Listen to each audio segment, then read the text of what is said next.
made it to the end of America Week. Yay.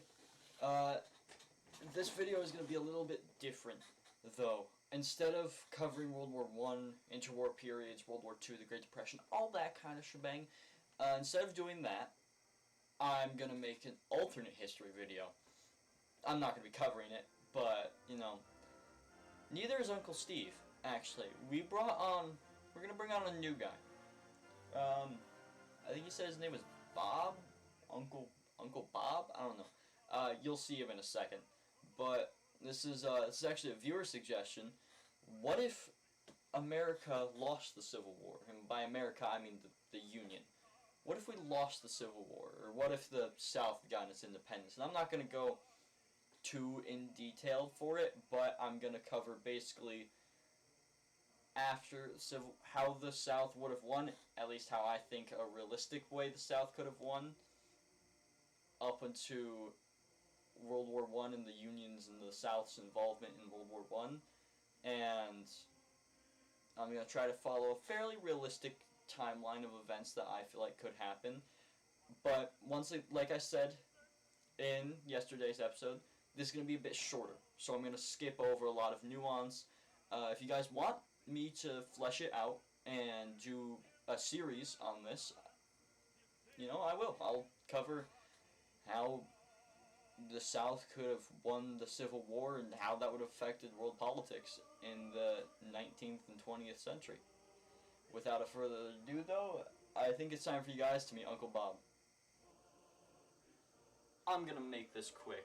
Ulysses S. Grant is never appointed Lieutenant General in 1864, so McClellan, the incompetent dude, remains as Lieutenant General. This drags out the war longer. Same year, Battle of Gettysburg goes a lot more successful for the South, and they actually manage to win and get a foothold in the North. And they never lose the town.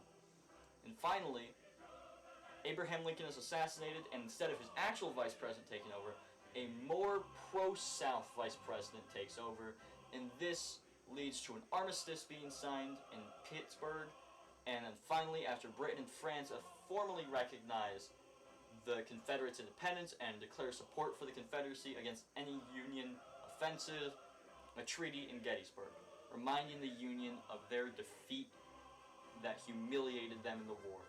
And this would begin the eternal rivalry between the two former countrymen, and I'm not going to go too much in detail. I will in a different video if you guys want me to flesh this out more, just leave a comment. But this would lead to an eternal rivalry, the likes even France and Germany haven't seen before. Speaking of France and Germany, the Franco-Prussian War still happens, and I'm actually going to change one thing from this war. Basically, exact same events.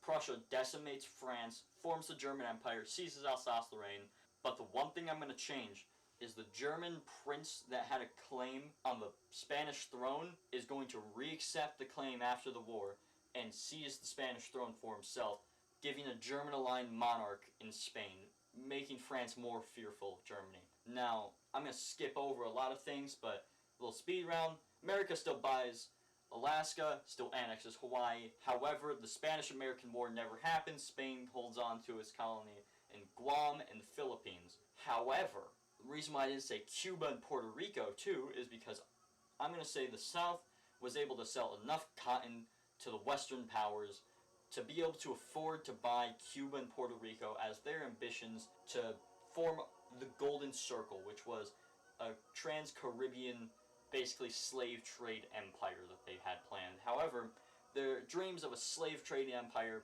would never be formally recognized because when they tried to sign an official alliance with Britain and France, the two great powers declined because, well, they were a slave power and France and Britain had banished slavery like 80, 90 years before. So, the Confederates had to make the really, really tough decision to decide whether they wanted to keep slavery or whether they wanted security from the European great powers against the Union in the North. And they chose security. They banned slavery in 1890. And this had them sign on an official alliance with Russia, Britain, and France, known as the Quadruple Entente. And the Union, seeing this, would sign an alliance with the Germans, Austro-Hungarians, and Italians called the Central Powers. See where this is leading? Yeah. So, one more event I'm going to get to before I cover World War I is Mexico. They still go through their civil war, they still go through their revolution, they still go through all this stuff. However, the Confederates this time actually buy some land off of Mexico. By land, I mean one port, the port of Veracruz. Mexico is in such a poor economic situation, and the port of Veracruz is so much of an important port that the Confederates want it and are willing to spend $25 million on buying the port, and Mexico, in their horrible economy, agrees to the deal and sells the port of Veracruz to the Confederates. Alternate 1914 time. Franz Ferdinand still shot. Serbian nationalists still shoot him in Austria-Hungary. Austria sends the demands. Serbia declines. Austria declares war a month later. Russia declares war on Serbia. Russia declares war on Austria. The Germans declare war on Russia and on France. And then also on Belgium and Luxembourg. Britain declares war on Germany. The Confederates declare war on Germany. And then the Unions declare war on the Confederates. Makes sense? Just keep following along with me. So, World War I has now started. It follows basically the same course of events for the most part in Europe, except it goes better for the Central Powers, because Britain can't rush hundreds of thousands of troops into France like what they did in our timeline. Instead, the Schlieffen Plan goes more to plan and is better, and they rush down France, not quite making it to Paris, but they do a lot more damage to France, because Britain has to redivert most of those troops over to Canada to fight against the Union. And the Union has to have its front split in two, the southern front against the Confederates and the northern front against the British Canadians. So, does the Union collapse? No, actually they do pretty well. Britain still has to have their forces split between Canada, Confederates, their African colonies, and in France. So they have their forces well split apart. And they're still worrying about the naval game, mostly against Germany, not really worrying about it too much against the United States. So the Confederates are still, for the most part, left to defend for themselves. And this leads to a stronger union out of American revanchism, and they just flood the lines in the South. They don't really try to push much in the North yet, but in the South, they just try to fully occupy the South. And they manage to take major states in the South, like Virginia and Tennessee and the Carolinas, but they're never able to fully occupy them. After they take this, long lines of trench warfare starts to develop. So America has to redivert their forces, and around the Great Lakes, several invasions are landed in Toronto. And around the Great Lakes, several invasions are landed around Ontario. And they manage to encircle the thumb near Detroit and Michigan, start pushing north, start closing the encirclement, and manage to take Toronto and Montreal before that front too devolves into just long lines of trench warfare. Back in Europe, the Russians will still collapse around the same time. The Bulgarians will still join the Central Powers, and so will the Austrians. The Bulgarians will still join the Central Powers, and so will the Ottomans. Serbia and Montenegro will collapse. The Caucasus front will collapse for the Russians, and the Ottomans will be able to take some puppets in the Caucasus. And they'll even be able to do better in the North African front against British-controlled Egypt, managing to take the Sinai and almost managing to take the Suez. Now, with the Union now on the side of the Germans and the Central Powers, a lot more powers are hesitant to join the Entente.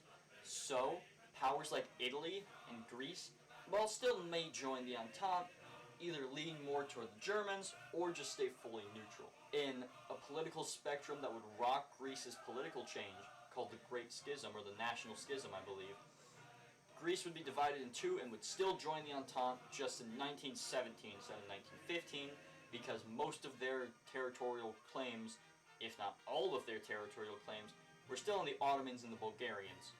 This would be the undoing of Greece, due to a joint Ottoman, Bulgarian, Austrian invasion of the country. Almost all of it down to the Peloponnesian Peninsula would be occupied, all except for the Aegean Islands, which the British Navy managed to protect. Now, this leads to one very precious nation that every power was eyeing up: Italy. Who do they decide to join this time on? I'm going to spin the ball here.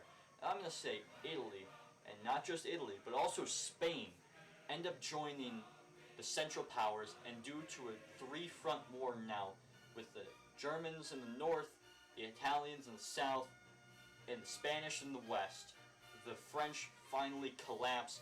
Paris is taken and most of southern France is occupied, and they sue for peace from the Germans. Russia still collapsed around the same time in 1917. Treaty of Brest-Litovsk is still signed. This leads to a Central Powers victory. And now a Central Powers victory wouldn't just see America just fully occupying and annexing all of the Confederates. No, they were never able to fully occupy it. So they got Virginia, the Carolinas, Tennessee, Puerto Rico, Cuba, and I'm going to say they managed to take the port of Veracruz. However, the large majority of the central southern states of the Confederates managed to hold, so they're going to remain independent, but largely under the Union economic sphere of influence.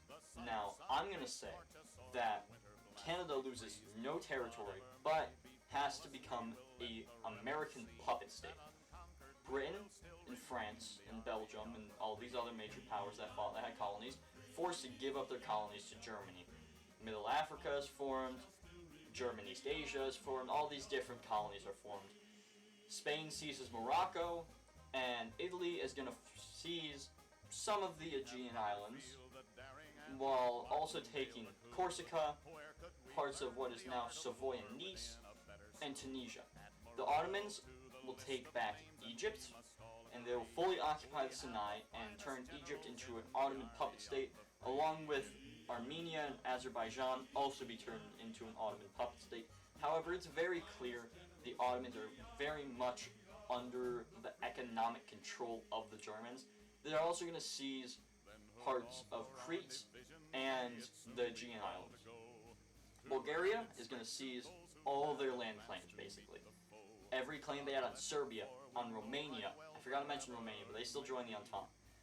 All their land claims they had on Romania, Serbia, and Greece, they're going to seize. Germany is going to seize more territory in France, fully annex Luxembourg, basically take all the Germanic-speaking parts of Belgium, turn the rest of Belgium into a puppet state, and then just completely humiliate France with war reparations, army restrictions, and they're going to do the exact same thing to the British. Take some of their colonies, none of their home territory, but put extreme war reparations and economic concessions and army restrictions on the British. Now, the Russians. We all know what happens to the Russians. Treaty of Brest-Litovsk is still signed, still the exact same, and this leads to a German-dominated Europe and a Union-dominated America. So, if you guys want to see what happens next in the interwar period, how World War II would go, comment. I might flesh it out in a later video. For right now, though, that's as far as I'm going to take this scenario. Hope you all enjoyed. Leave a like, comment if you want to see more. Subscribe, that'd be nice. Have a great day.